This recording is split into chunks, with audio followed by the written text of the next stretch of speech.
Haleluya, puji nama Tuhan. Salam sejahtera di dalam kekasih Tuhan Yesus Kristus. Salam jumpa lagi dalam Renungan 79 Keluarga Jemaat GPD El Shaddai Magelang. Dimanapun kita berada, Tuhan Yesus selalu menyertai dan memberkati kita.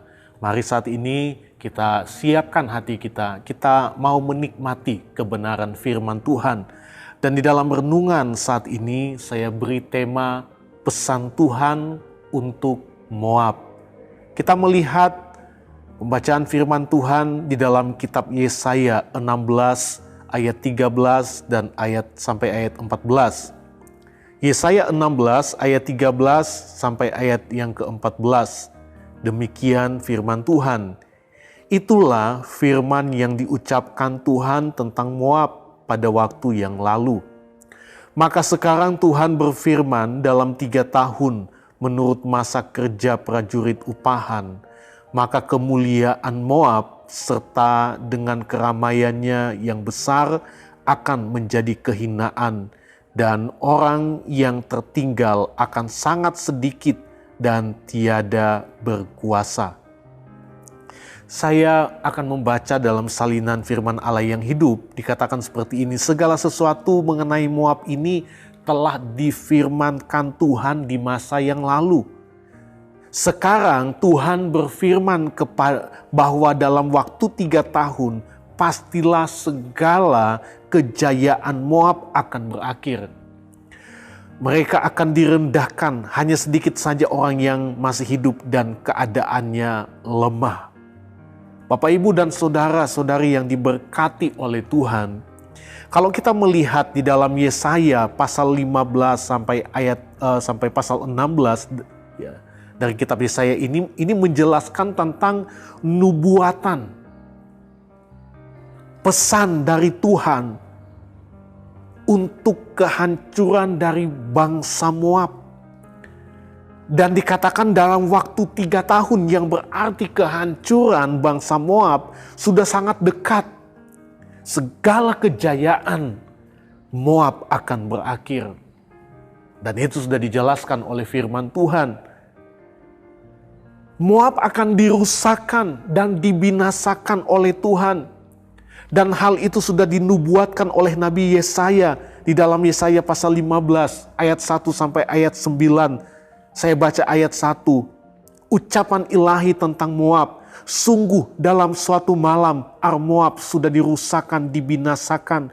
Sungguh dalam suatu malam Kir Moab sudah dirusakkan, dibinasakan. Ayat 2, putri Dibon naik ke bukit-bukit pengorbanan untuk menangis. Moab meratap karena Nebo dan karena Medeba. Di situ semua orang menggundul kepalanya dan memotong janggutnya sebagai tanda berkabung. Kalau kita melihat ayat-ayat seterusnya, kengerian, ya, sesuatu yang sangat menyeramkan terjadi atas Moab. Ya. Siapakah bangsa Moab? Bangsa Moab dikenal sebagai suku bangsa yang keras kepala dan tegar tengkuk. Suku bangsa yang angkuh dan sombong. Di dalam Yesaya 16 ayat 6, kita lihat Yesaya 16 ayat 6, dikatakan, kami telah mendengar tentang keangkuhan Moab. Alangkah angkuhnya dia, tentang kecongkakannya, keangkuhannya, dan kegemasannya, dan tentang cakap anginnya yang tidak benar. Jadi di sini Moab adalah gambaran dari keangkuhan, kesombongan. Keangkuhan atau kesombongan adalah sikap merasa diri lebih hebat dari orang lain, bahkan Tuhan sekalipun. Apakah layak bangsa Moab menjadi angkuh di hadapan Tuhan? Jawabannya tidak. Karena sesungguhnya semua bangsa di dunia tidak layak menyombongkan diri di hadapan Tuhan dan merasa lebih hebat dari Tuhan. Siapapun bangsa terhebat di dunia ini tidak layak untuk menyombongkan diri di hadapan Tuhan. Karena kalau kita lihat firman Allah sudah menuliskan betapa kecilnya bangsa-bangsa di dunia. Seperti setitik air kata firman Tuhan dalam timba dan dianggap seperti sebutir debu pada neraca. Begitu kecilnya sampai dianggap seperti tidak ada di hadapannya. Bapak Ibu bisa melihat itu di dalam Yesaya 40 ayat 15 dan ayat 17.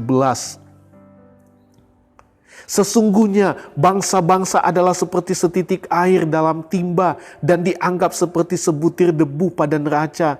Sesungguhnya pulau-pulau tidak lebih dari abu halus beratnya. Segala bangsa seperti tidak ada di hadapannya. Mereka dianggapnya hampa dan sia-sia saja. Di hadapan Tuhan tidak ada yang dapat kita banggakan sehebat apapun Dia. Namun kenyataannya kita lihat ada bangsa yang terang-terangan berani bersikap angkuh, membanggakan diri, merasa hebat dan megah di hadapan Allah. Bangsa Moab tidak menyadari betapa keangkuhan, kesombongan itu dibenci oleh Allah. Di dalam Yakobus 4 ayat 6 bagian B dikatakan Allah menentang orang yang congkak, tetapi mengasihani orang yang rendah hati. Apa yang dapat kita pelajari dari pesan Tuhan untuk Moab? Kita lihat Ulangan 23 ayat 3. Ulangan 23 ayat 3, firman Tuhan katakan, seorang Amon atau seorang Moab janganlah masuk jemaah Tuhan. Bahkan keturunannya yang ke-10 pun tidak boleh masuk jemaah Tuhan sampai selama-lamanya. Di dalam ayat ini kita lihat Tuhan pernah melarang bangsa Moab untuk masuk dan menjadi bagian di dalam rumah Tuhan karena keangkuhannya. Hal ini menunjukkan bahwa keangkuhan, kesombongan tidak mendapat tempat di hadapan Allah, tetapi hanya akan mendatangkan penghakiman dan penghukuman. Tidak ada mahkota bagi orang yang hidup dalam keangkuhan. Tidak ada di sorga mereka yang hidup dalam keangkuhan, yang merasa hebat dari Tuhan. Kalau kita melihat keangkuhan dan kesombongan adalah watak dari karakter iblis yang ditularkan kepada manusia, yang membuat manusia menjadi sombong dan angkuh, tetapi banyak yang tidak menyadari akan hal itu.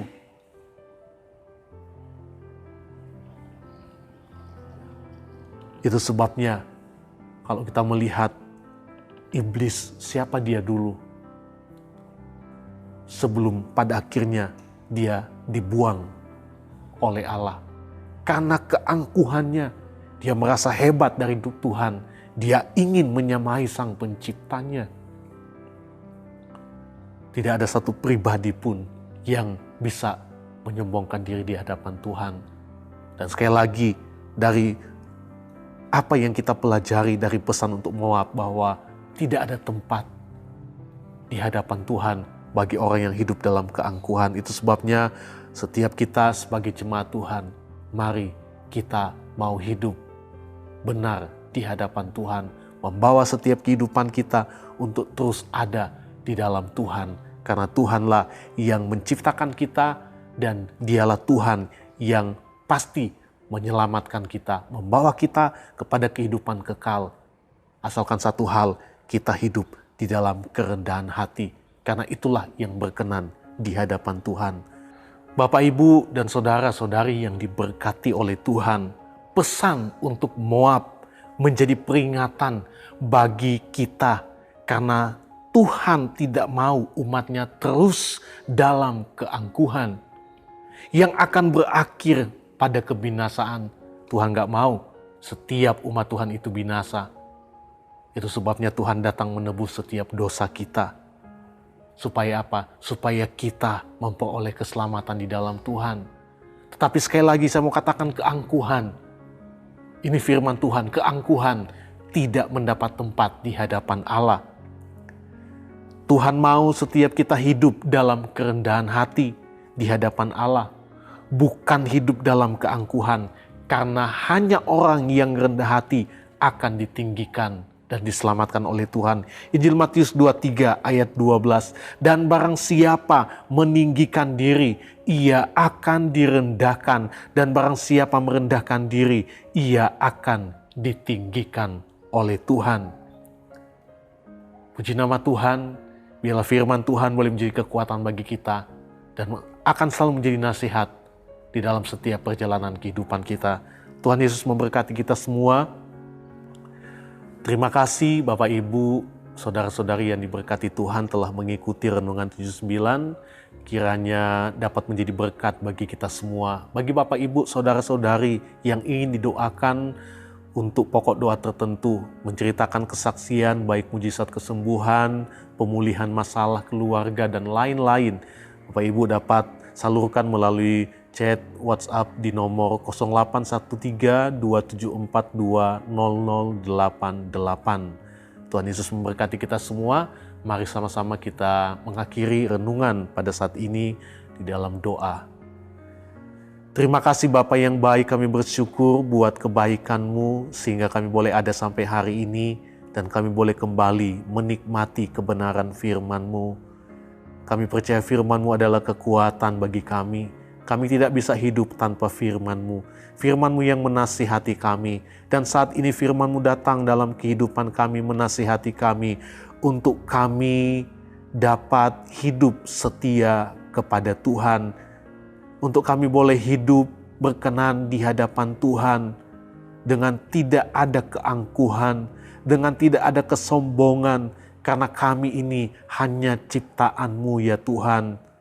Hanya Engkaulah yang agung, hanya Engkaulah yang mulia, hanya Engkaulah yang layak disembah. Itu sebabnya biarlah setiap kami sebagai umat-umat-Mu, kami mau datang kepada Tuhan dengan segala kerendahan hati, bahwa kami adalah orang-orang yang membutuhkan kasih Tuhan, keselamatan yang daripada Tuhan. Terima kasih Tuhan Yesus. Keluarga Jemaat GPD El Shaddai Magelang hendak menyanyikan kasih setia dan hukum. Kami hendak bermazmur bagi-Mu ya Tuhan. Kami hendak hidup dalam ketulusan hati. Di dalam nama Tuhan Yesus Kristus kami berdoa. Haleluya. Amin.